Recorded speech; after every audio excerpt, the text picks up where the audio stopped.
Hi everyone, my name is Justin Bellababa. I'm the founder of Royaltie, and today I'm going to spend about 20 minutes just introducing you to our amazing product, the Royaltie Gem. I'm going to talk about how best to use it, what the product does, what the product doesn't do, which is sometimes equally important. Talk about some of the main use cases, the main customer groups that we're having success selling to, talk about some troubleshooting, and share some some neat stories that and I guess kind of company legends that we're hearing from our customers about amazing things that have happened to them since they ordered the device. So just starting from the very beginning, this device right here, this is the Royaltie Gem. It should look, I hope, very familiar to everyone watching this. As you know, what it is a wireless device. It runs on a battery. The battery lasts about 1.5 years. And what the device does is it sends out a unique Bluetooth signal up to 100 yards in every direction. And what makes this device so amazing is we've been able, through some pretty creative software development, we've been able to cause a notification to appear on any Android phone within 100 yards of one of our devices. And that notification can say pretty much whatever the owner of this device wants it to say. Why do we think this is such an important breakthrough? Why do we think this is such a revolutionary product? I just want to explain a little bit about the history of these wireless devices. Some people call them wireless beacons. These devices have been around for about 3-4 years in corporate use, mainly, almost exclusively used by large companies. So Walmart, for example, uses them extensively. Target uses them extensively. CVS uses them extensively. Large stadiums as well. The way that they've always used them is they had one thing in common. First, the customer, the user, the owner of the phone had to download an app onto their phone. And once I downloaded, for example, the Walmart app, when I went into Walmart and I came, I went to, let's say, the produce section, maybe I'd get a notification that apples were on sale, but only if I had the app. Or if I go to Target and I go near the kids' shoes, maybe I get a notification that the shoes are on sale. But again, only if I had the Target app downloaded on my phone. So that was fine for the big companies, but it excluded the 150 million small business owners out there in the world today. And it excluded them for two really, really important reasons. First, you had to build an app. So you had to invest $10,000, $20,000, $30,000 into building an app. And for many business owners, the cost was just too high. But that's actually not the most important reason. The most important reason why small businesses weren't able to use this technology was relevance. I don't know about you, but I've got more than enough apps on my phone. I'm kind of tired of new apps, and I'm certainly not going to download an app for a restaurant that I only visit, twice a year. I'm just not going to do that. So for that reason, as a small business owner, I'm not able to make use of this technology because I always historically had to build an app and get people to care enough about me to download an app. And for a small business owner, both of those were non-starters. So what makes what we're doing so exciting is we are the first company to build the software links right into the Android operating system. And so now anyone with an Android phone within 100 yards of our device can now receive a notification without downloading an app. There is no app required in order to receive a notification from one of our devices. So all of a sudden, small businesses can promote themselves to the 1.5 billion Android users out there. And by the way, Android in North America represents about 60% of the smartphone market. So that's Samsung, that's LG, that's HTC, a lot of Blackberries. It's 60% of the North American market. It's 88% of the worldwide market. So you're talking about the majority of smartphones out there. And all that, to receive one of our messages, all that the phone needs to do is have their Bluetooth turned on, which is today about 70% of phones have Bluetooth on. So I don't want to set the expectation that this works on every phone every time, because it doesn't. But it will work on 60% of phones, Android phones, as long as they have Bluetooth on, which is 70% of the time. So roughly half the phones in any given situation will receive notifications from us, which we think is pretty amazing. One important thing about where the notifications appear is this. Our goal is not to annoy anyone. We don't want to be perceived as spam. We certainly don't want people to turn off these notifications. So our notifications do not cause the phone to vibrate. They don't cause the phone to ring, okay? What they do is they will appear in the notification section of the Android phone. And for any Android users out there, you know that you check your notifications by pulling down your notification screen, and you probably do this 20, 30 times a day. And so that's where our notifications appear, not on the lock screen, not on the home screen. There's no vibration happening. It's when they pull their notification screen down, that's where our notifications appear, alongside their new emails, their missed calls, their new text messages, their Facebook notifications. Everything that's new is on the notification screen, and that's where our notifications appear. And that's important that you understand that, so when you're demoing the device, you're not setting the expectation that the notification is going to be on the home screen, because it probably won't be. It will most likely be on what's called the notification screen. Another important thing is the notification is only present on the device when the user is within range of the device. So some people ask me, would it be a good idea to place a device on the side of the highway? And the answer is no. Please, please, please don't tell people to put the device on the side of the road and think they're going to get lots and lots of hits on their Facebook page or their website. That's not going to happen. And the reason is simple.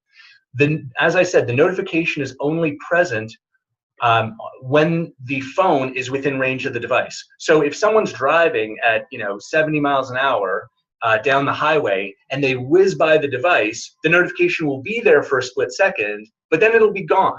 It won't be there when they get home. So what you want to do is you want to encourage people to use the device in a way that will actually cause people to see it on their phone. So what we recommend is keep a device on your keychain, and that way when you're at the coffee shop, at the restaurant, when you're riding the subway to work, when you're out at a football game, places where people are looking at their phones, that's where you're going to get the most bang for your buck. Okay, these are called, in our world we call it places that have high dwell time. So places that people spend 5, 10, 15, 20 minutes. That's what's going to generate the most action, the most clicks on the device, not placing it, like I said, on the side of a highway. Speaking of the best use cases, something that's important for you all to know is our devices, the notification will show a 40 to 50 character text string, and it'll display a web link, like a URL. We can link directly to any secure website. What's a secure website? A secure website starts with the letters HTTPS. S means secure. So a website that starts HTTP, we can't link to directly. So what we'll do is we'll create a landing page on royaltie.com, and we will link the notification through the secure royalty.com domain to the unsecured website. That's fine. We can do that, and we do that for a few thousand customers. But in our opinion, that is not the best use of this device. The best use of the device is to link directly to a secure website, so an HTTPS site. And within that, what we've managed to do is we can actually link directly to the major social media sites. So we can link directly to Facebook, we can link directly to Instagram, to YouTube, to LinkedIn, to Twitter, to Yelp. Any of the major social media sites you can think of, those are all secure sites. And here's the best part. If you link directly to a Facebook, for example, a Facebook page, the Facebook icon will appear in the notification. And similarly, if you link to an Instagram page, the Instagram icon will appear in the notification. The reason why that is so important and so valuable is it causes the notification to look exactly like the other Facebook notifications or Instagram notifications or YouTube notifications that people click on all day long on their phones. So linking to these social media platforms, because it displays this icon, we get much, much, much higher engagement and click-through rates. So when you're talking to customers about the best way to use these devices, we strongly encourage linking to one of the major social media platforms. On that subject of best use cases, I want to talk about sales a little bit.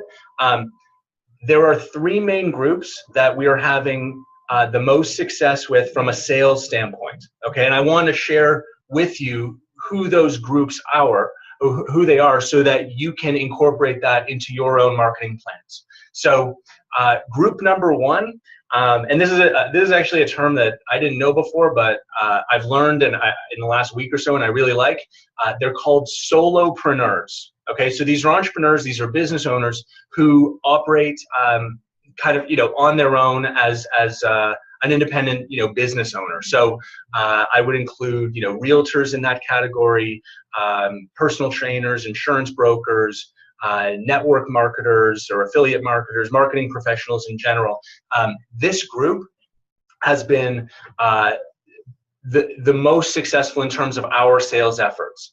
The way that they're using our devices is they are keeping a device on their keychain. And by the way, when we ship our devices, you can see we include a key ring so they can go right on the keychain. So this now, our device acts for them like a digital billboard, marketing their personal brand and their services anywhere they go. And they're giving one to their spouse, and their spouse is putting it on their keychain as well. Maybe they're keeping one in their car or in their office. But that group of people has been very, very quick to adopt this technology. So that's category number one. Category number two is the storefront business owner. So restaurant owners, salons, fitness clubs, stores, boutiques. Now, the way that we present this product to the storefront business owner, we don't emphasize the idea of like using this device to bring people off the street. That's fine. There's nothing wrong with that per se, but we don't think that's the best use case for our technology with this customer group.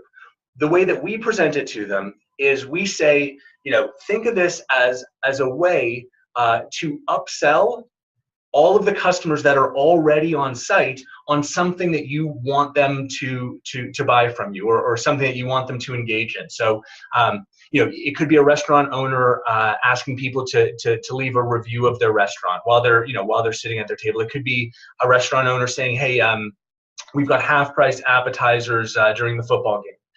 It could be a salon owner. You know how people are constantly on their phone when they're in the salon, letting people know that today is $20 off shampoo or hair products or whatever. So a great way to upsell your existing customers on other offers that you want your customers to take advantage So that's the storefront business owner. The third category is the mobile service professional. So this could be anyone from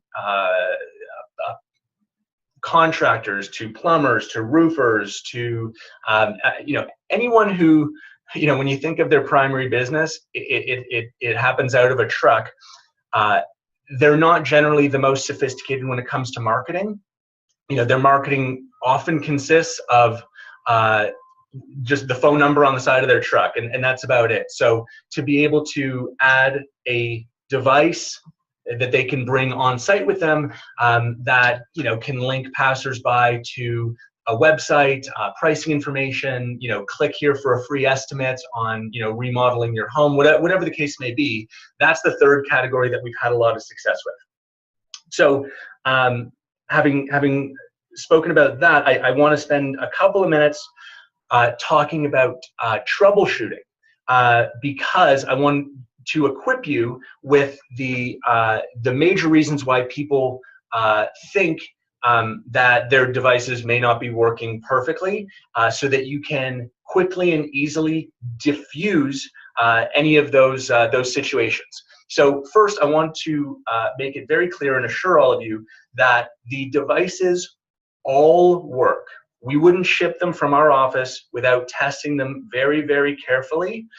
So when they leave our office, the battery is fully charged, the devices are fully tested, the devices definitely work. That being said, when someone receives the device, they are not necessarily fully versed in how to make sure that it works on their device. So I want to tell you about just some of the obvious reasons why they may not see a notification on their phone. So the first obvious reason is they're using an iPhone. So if they're using an iPhone, sorry, it's not going to be on your phone. So let's make sure that first of all they're using an Android phone. Okay. Once we've confirmed that it's an Android phone, please confirm that their internet is turned on. And the way to do that is obviously just go to like any website, google.com, for example. That's going to solve, between iPhone users and internet not being on, that's going to solve about, 40–50% of the problems. Once we confirm that it's an Android phone, internet's on, please confirm that Bluetooth is turned on, and you can do that easily by just asking them to turn off their Bluetooth and turn it back on. Then let's make sure that we're looking in the right place for the notification. As I said at the beginning, the notification is not going to be on their lock screen. It's not going to be on their home screen. The notification is going to be on their notification screen, which any Android user knows. On virtually all models of phone, you pull down from the top. That's where the notification is. Okay. So now with these few tips, we've now addressed about 98–99% of problems people think that they have. There are two other possibilities to address the last kind of 1 or 2%. One possibility is that they're using a very old Android phone, so something from before 2014, and they haven't updated their software in the last like 3–4 years. It's possible that on those very, very antiquated phones, it's not our devices won't work perfectly, but we're talking about like a very small fraction of users out there. And the last possibility is, for some reason, they've decided, for personal reasons, to jack up their privacy settings so that no notifications come in from anything. That is, again, very rare, but it does happen now and then. So just something to be aware of, that if they're using a modern Android phone and their internet is on and their Bluetooth is on and they're checking their notification screen, that it's possible that they've got some weird setting, in terms of privacy that's blocking all notifications. But that's something that you can easily address. But again, I want to emphasize that with those tips, you're gonna be able to handle 99.99% of any objections, because, like I said, the units definitely all work when we ship them. So that's troubleshooting. I want to just touch on sales just a little bit more. I've been in sales for a number of years, and my belief around about sales is whatever the product is, people make an emotional decision about it quickly, and then we use our logic and our rational mind to justify the emotional decision that we've already made. So because of that, I really believe in creating I'll say an emotional response, but I don't mean like I'm not telling stories that are going to bring tears to people's eyes. What I mean is I want to tell them something that is, I want to tell them an amazing story about a product, like a true story about, something that one of our other customers experienced, to make them think in their head, wow, that's pretty cool.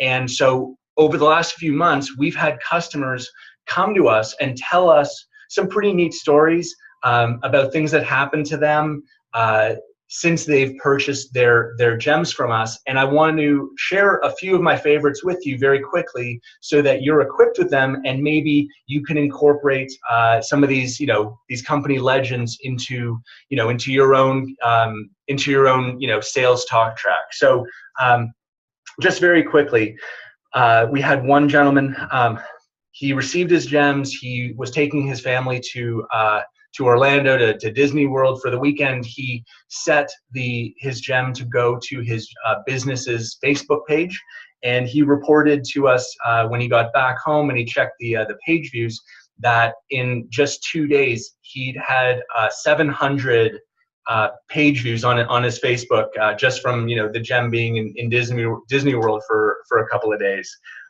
We thought that was pretty cool. Another cool story is there's a couple, a husband and wife, who brought, well, they were going to like a network marketing conference here in Toronto, and the rule at the conference was you weren't allowed to market anything to the other attendees. It was sort of like a marketing safe zone, if you can think of that, I guess.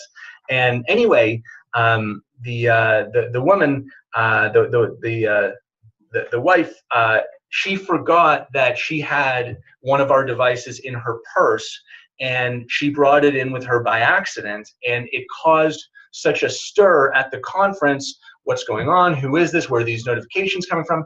That security came and found her, and it was, she didn't get kicked out, but she had a bit of a tense moment with security. The moral of I guess the point of the story is, we ended up getting about 50 orders from people who were amazed by the technology, and she actually ended up getting about 50 orders as well for the product that she was promoting, again, just by bringing one of our devices by accident to a conference. Third story that I really like is there's a guy who owns a CrossFit gym, and it's right next to a Starbucks, and his gems arrived in the mail. And he had his gems set to forward to a YouTube video that he wanted to share. And he received the gems, he activated them, and then he went next door to the Starbucks to get his coffee. And when he went to get his coffee, he told us that he saw 3 people at 3 different tables all watching his YouTube video at the same time. So again, we thought that was pretty cool. Anyway, lots more of those stories to share. Happy to share some more. But anyway, you get the idea. There's some pretty, great experiences people are having. Legends are growing, and we'll keep you posted on more of these cool stories.